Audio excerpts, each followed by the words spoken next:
Bismillahirrahmanirrahim. Assalamu alaikum. Make sure y'all can hear me. Delighted to be here. So let me just jump right in. The du'as were made. Please, as you come in and get situated in your seats. And I want you to know that I'm not the only author on this paper. Actually, I've convinced several people to join it with me, one of them being Omar Suleiman, and also my wife, Professor Nibon Abdi, who is actually in the audience, and one of my former students who now is a professor at San Diego State, James Wright. So tonight we'll be discussing this concept of ancestral knowledge and what it means for us as Muslims in the US. Generally speaking, ancestral knowledge are systems of knowledge comprised of epistemologies, or ways that we construct knowledge and how we know of written and oral and spiritual traditions of indigenous people. My co-authors and I thought this topic was important because of our need to exist in this space with dignity, with safety, and with humanization in the United States. We need our knowledge that will help us navigate this space, and we need that resistance and that courage that will allow us to change this space. That is largely not happening for Muslims in the US and other people of color in the US as well. So depending on your social position, and I'm going to use this word hierarchy, so it could be racial, it could be class-based, language, etc. You're subjected to different types of violence, and there's violence that we endure because of how we've been racialized, because of our faith and wealth and other stuff like that. But there's also violence that is physical and non-physical violence as well. So today we'll be talking about violence that grew out of colonial practices, and in particular, why something that scholars refer to as ancestral knowledge is so crucial for us and for our survival and existence in the United States. So first, let me talk a little bit about what might be on most of your minds, and that's this whole notion of Islamic knowledge. Undoubtedly, there are people in the audience and there are people in our communities that say we really don't need to know any of this. All we really need to know is the Quran and Sunnah and Islamic knowledge, right? And such articulations, I think, are incorrect and also problematic and can even be destructive for our existence here. For example, take the issue of school-to-prison pipeline. I'll return to this example later, where neither policy or law will address this problem, right? And so the school-to-prison pipeline, for those of you that don't know, is one of the single most troubling and oppressive and dynamic systems of oppression that face young people today. You all know about Ahmed and the clock, but you should know that tens of millions of students miss school annually, that it's a fast track to prison for many students of color in this country. And so one of the premier civil rights issues of our time, and Muslims are mostly silent from that conversation. And ancestral knowledge, on the other hand, has not been. Types of ancestral knowledge has not been.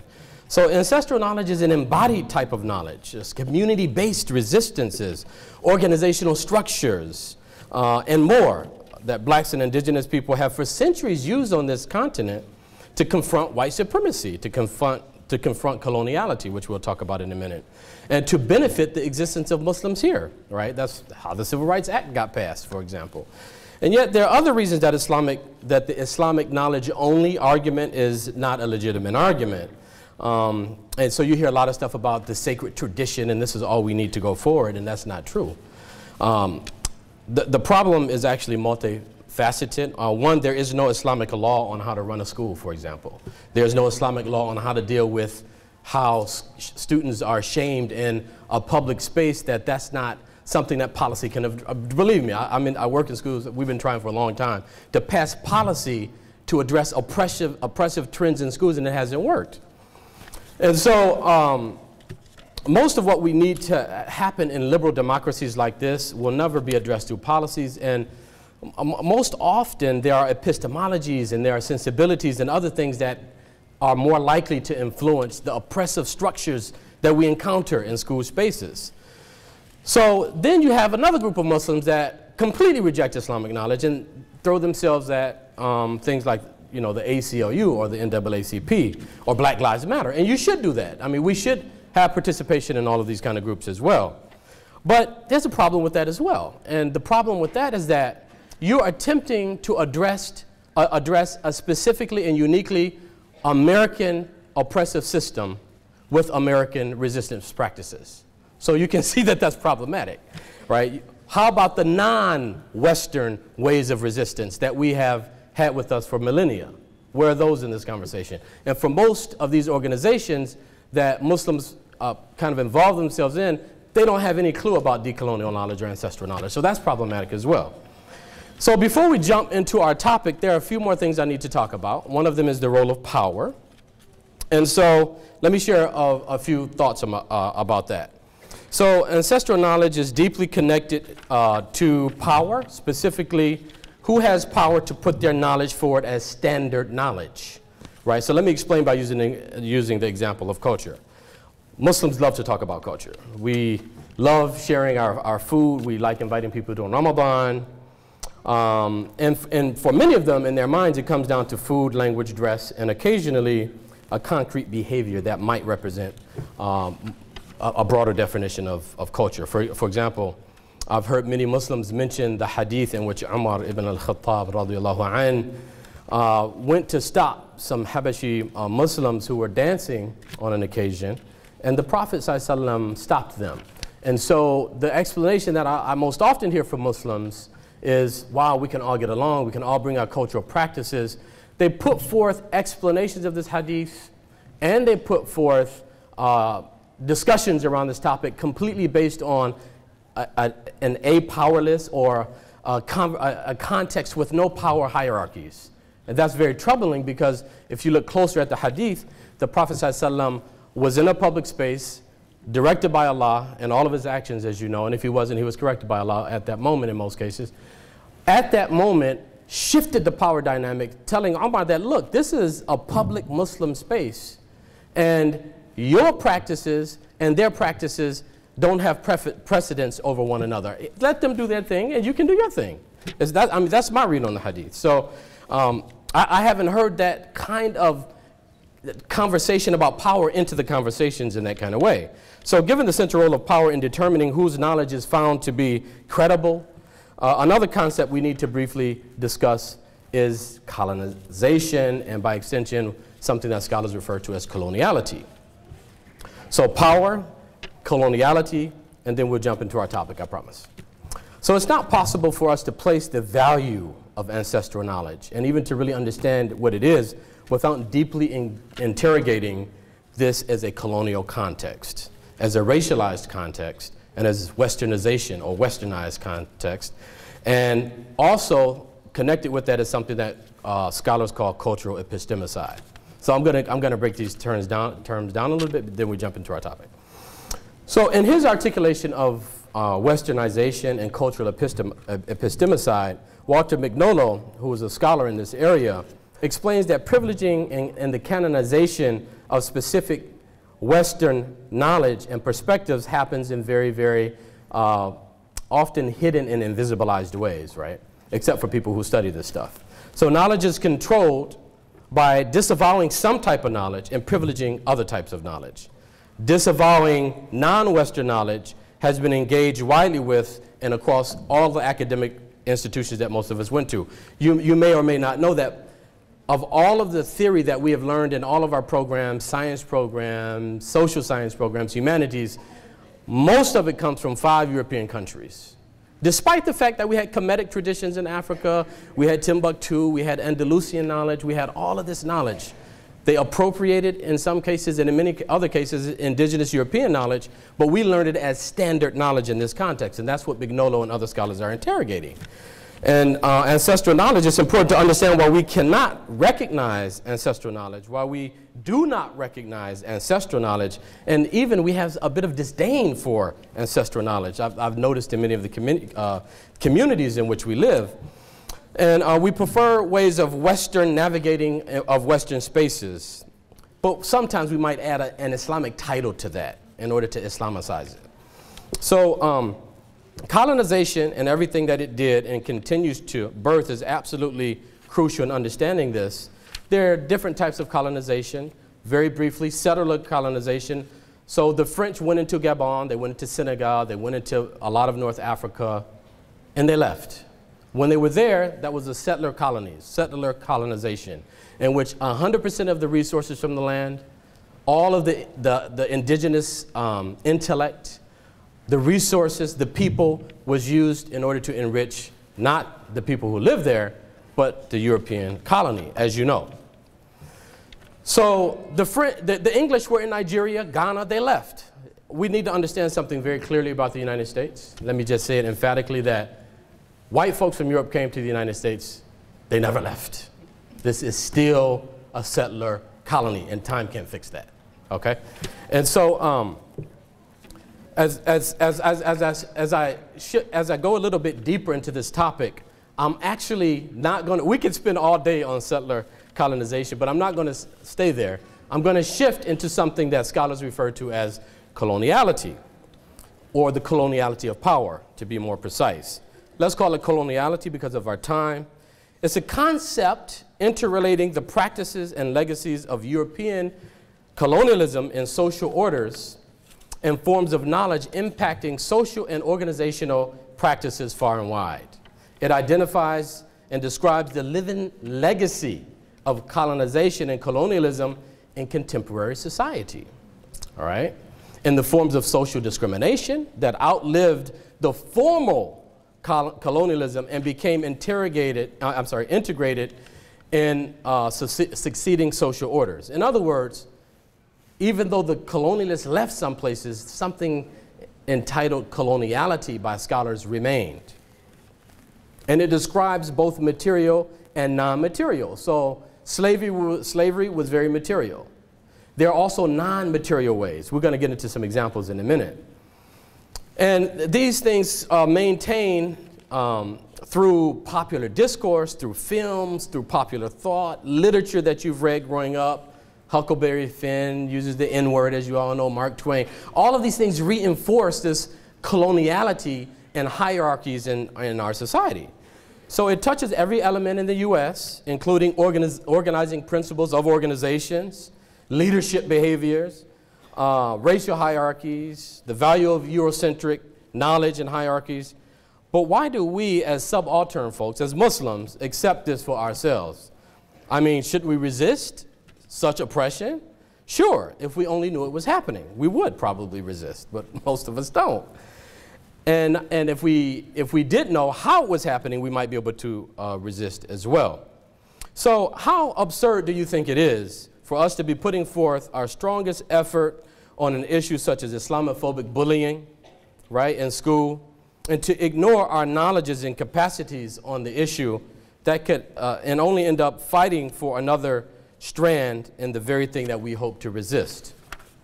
So many of the scholars I'm pulling from today, in particular Walter Mignolo, but not only him, have described this in very, very concrete examples. Okay? So let me read a quote by Walter Mignolo. You all have to read his work if you're interested in this topic. So he said, coloniality emerged as a new structure of power as Europeans colonized the Americas and built the idea of Western civilization and modernity as the endpoints of historical time, and Europe as the center of the world. Coloniality is the darker side of Western modernity, a complex matrix of power that has been created and controlled by Western men and institutions from the Renaissance. And it was driven by Christian theology through the late century and dictates of neoliberalism. So all of this is still with us today, in other words, okay?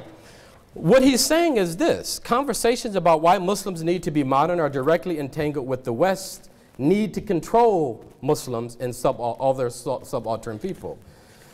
But we must realize that when the words such as modernity are hurled at subaltern people like Muslims, what they're actually saying is this: give up everything that defines you, even if you at all want to be successful in the world today. It's not just, or even about, primarily about technological transformation. That's how most people think about modernity, technology. It's not just about that. It's really historical, cultural, and epistemological. And so the process of characterizing Western civilization as modern and as advanced and progressive, and all others, including Muslims, as somehow deficient, backward, subhuman in some way, and even morally behind, led directly to particular hierarchies within Western spaces. I'll give you a few examples. You all know Edward Said's work, Orientalism, in which through literature, popular culture, and other forms of conveying knowledge, Arabs and South Asians were described as civilizations in decline, degradation, decadence. But at the same time, they were loyal with a tinge of treachery. But folks from the Orient weren't the only ones described this way by this whole coloniality discourse. There's something called tropicalization, which is people from the Caribbean, in which they're described as exotic, heathenist, relaxed, full and voluptuous, all in one. And then you have primitivism, which mainly speaks about people in Africa. For them, they're savages, but they're childlike as well. Very tribal, irrational, close to nature, innocent, and clearly underdeveloped. So cultural underdevelopment, in this case, is intertwined with danger, savagery, and irrational violence. And so whatever century, whatever cultural description at that particular moment and in that century was needed about these people at that time, that's what was put forth so that coloniality could take deeper root. And so there are people who have done this work about racialized people in this in ways that maintain a hierarchy as well. For example, Professor Timothy Lensmeyer, who's with us at the University of Minnesota, went into deep rural Wisconsin. He interviewed 15, 20 white men. And each one of those white men, even though they were not in any direct contact with any person of color, it's rural, deep white, like as white as you can get Wisconsin, all of them define themselves based on not other white people, but they define themselves based on people of color they never met. So you can see how powerful these ideas, this is 400 years since many of those people came, 300 years, and they still, they don't know people of color, they still define themselves completely based on negative characterizations of people of color that they don't know. And so this, two more points I'll make about this. This is all invisibilized. They don't know that they're doing it often. It has to be pointed out to them by researchers. I'm in schools. I interview principals and teachers all the time, professionals in schools. That's why we have these things like the discipline gap, the school to prison pipeline, the achievement gap, and things like that, because people don't know that they're doing it in the kind of ways, and they can't stop either, right? It's very difficult for them to stop. So let's move on. So in the past, Muslims have attempted to grapple with these realities. They've tended to rely on verses in the Quran, for example, that deal with Jews and Christians. For example, where Allah says in the Quran, "O you who believe, do not take the Jews and Christians as allies," right? بَعْضُهُمْ أَوْلِيَاءُ بَعْضٍ. You all know this verse. It's a very popular verse. Now, this is excellent. This is an excellent verse that but when you look at the behaviors of Donald Trump, Christianity doesn't come to mind. Colonialism does, right? Christianity doesn't describe the behavior of most people here. Coloniality does. So the challenge is that, one, coloniality is a far more precise explanation of U.S. foreign colonial policy behaviors than religion. The Americans are directly responsible for the death of over 6 African presidents or prime ministers. The Americans are responsible for the removal of many dozens of world leaders whom they didn't kill, primarily non-Muslims. Okay, so again, I'm bringing a non-religion consideration for the same verse. The Americans attempted to kill Fidel Castro between 100 and 200 times. And they still failed. He died an old man, as you all know. This is an ongoing saga of coloniality. Fidel Castro is not Muslim, as you all know, right? The second point, which you likely gleaned, is that there is somehow toward everyone, not just Muslims. In some, we're not dealing with injustice here in the U.S. because it's a Christian nation, as much as we are because it is a settler colonial nation and continues to be. So here we are, not merely citizens of colonial empires, as we are social and political agents of coloniality. So dealing with oppressive systems on the one hand cannot really be explained through Christianity, but there is the verse in the Quran in which Allah says, لَقَدْ أَرْسَلْنَا رُسُلُنَا بِالْبَيِّنَاتِ وَأَنزَلْنَا مَعَهُمُ الْكِتَابَ وَالْمِيزَانَ لِيَكُونُ النَّاسُ بِالْقِسْطِ, which means we sent aforetime our messengers with clear signs, sent them down with the book and the balance. Why? So that man can stand for justice. So, and there are all of these other verses in the Quran which still command us to stand for justice. Let me ask you a question. How can you stand for justice in this nation if you don't understand colonialism? How can you understand it if you don't understand how colonialism spread the knowledge of colonialism, coloniality, and almost everything that we encounter? You can't even recognize it. It's not even on the lips of Muslim leaders in this country. So we've got a problem. And it is here that we take our turn toward ancestral knowledge, finally. It's somewhat difficult to tackle this topic because many Muslims recognize their ancestral knowledge as Islam and their Islamic knowledge as cultural. But let us try to disentangle. Okay, oh man. So let me skip forward a bit. So let me just jump right into ancestral knowledge. Ancestral knowledge speaks to the epistemologies, everything that a person carries with them as they interpret the world, discourses, literature, language, any readings, personal experiences with police officers, for example, movies, cops, comic strips, all of these things kind of speak to our epistemology and therefore our ancestral knowledge. It encompasses age-old practices. That's what many of you are thinking because you see the word ancestor in there, but it's much deeper than that. There's also another problem. Many of these ancestral practices have been described as backward. This is a problem for me. Yes, you talk about the Amus sort of and snicker in the mosque like they're so backward. But you should understand that some of the cultural knowledges that the older people, first generation people who came here as young people from their home countries, and you were born here, so now you're laughing at them, and you know how they wear their clothes and how they talk. That knowledge got them through millennia, actually, some of the knowledge that they carry with them. So it's distinct from indigenous knowledge because it travels with the people. It's an embodied knowledge. We need to excavate and reclaim this knowledge, this ancestral knowledge, because it comes on the heels of centuries of erasure, smothering, and stigmatization, and othering, and then invisibilizing the fact that that happened through the very cultural epistemicide that we talked about. So I don't think that traditional Islamic knowledge informs and even in some instances dictates ancestral knowledge. And in other cases, Islamic knowledge can overwhelm ancestral knowledge, as in the case with new Muslims in non-Muslim countries, like, you know, Muslim converts in this context are willing to almost throw everything off that they were raised with that could actually benefit them and just accept what they see as Islamic knowledge. And that's a huge problem.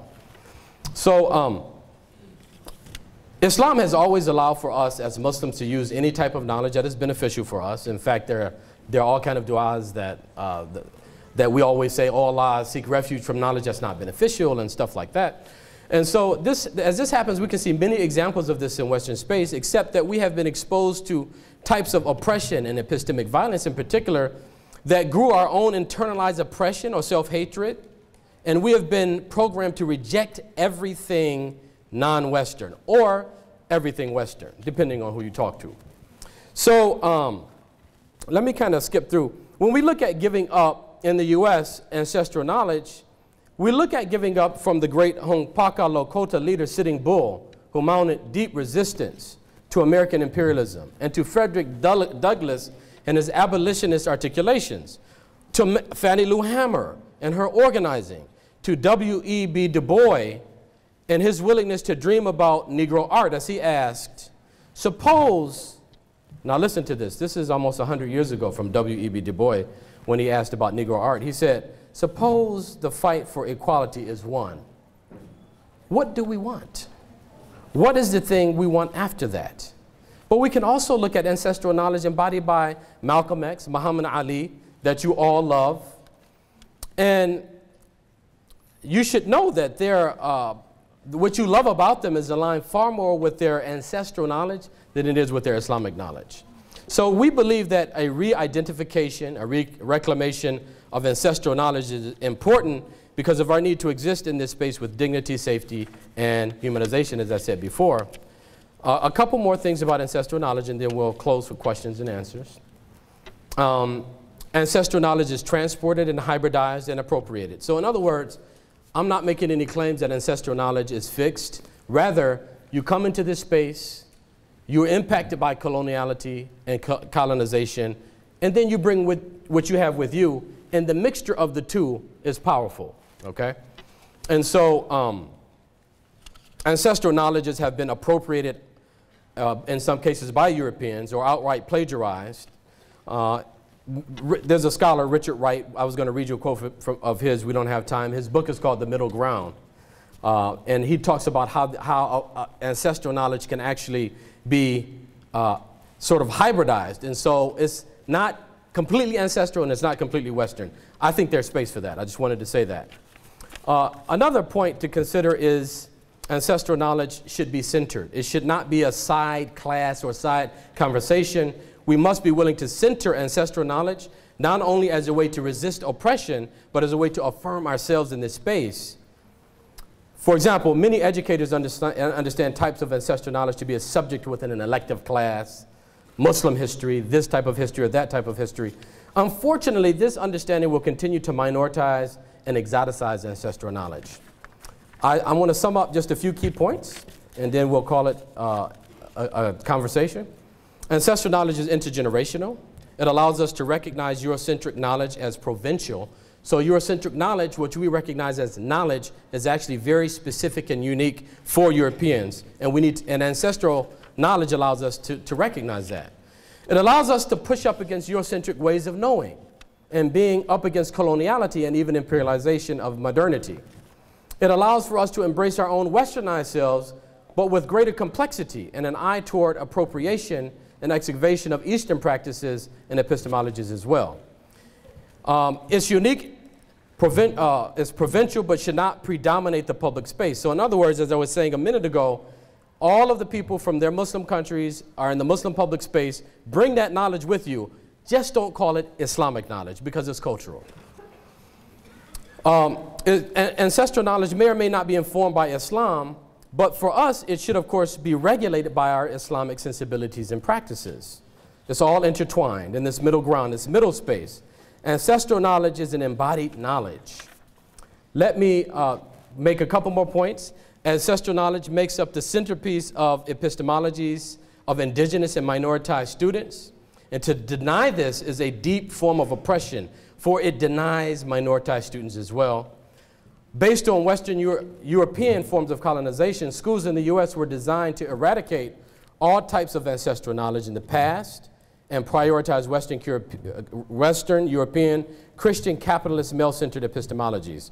And I've also said, and I'm repeating this point I made before, scholars of coloniality argue that this attempted eradication of ancestral knowledge is built within the structures of society. Community organizations of school will automatically reproduce itself. Let me repeat that. Oppression in school will automatically reproduce itself in colonial societies. You don't have to do anything in order to, it's automatic, it's ingrained into the system. It's invisible, lurking in the systems in which we navigate on a daily basis. So therefore, we must take all anti-oppressive measures and stances against it, including that which is informed by our ancestral knowledge, but by promoting it and making it the centerpiece of what we do. In closing, I ask Allah to guide us in seeing the value of ancestral knowledge and in being able to recognize it, to excavate it, to reclaim it, and to make it useful for humanity. Ameen.